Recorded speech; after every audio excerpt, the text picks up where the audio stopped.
പണ്ടെങ്ങാണ്ട് ഒരു മച്ചാൻ പറഞ്ഞിട്ടുണ്ട്, എനിക്ക് നിൽക്കാനോട്ട് നിന്നാ ഞാൻ ഈ ഭൂമിയെ നീക്കാം. അതുകൊണ്ട് ആദ്യം നിങ്ങൾ നിൽക്കുക, എന്നിട്ട് നമുക്ക് നീക്കാം.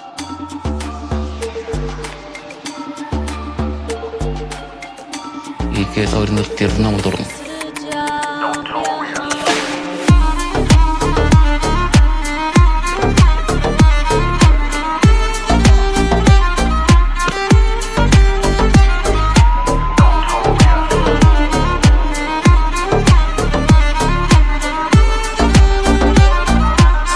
മനസ്സിൽ കണ്ടപ്പോ ഞാൻ മട്ടാഞ്ചേരി കണ്ടു. കൊച്ചിയിൽ പഞ്ഞിക്കിടന്ന് പറഞ്ഞാൽ എന്താണെന്നറിയോ? തോമാസ് ലീഗ നേരിട്ട് മുഖ്യ ബ്രാഹ്മണർക്ക് ചാട്ടവാറ മതിയാകല.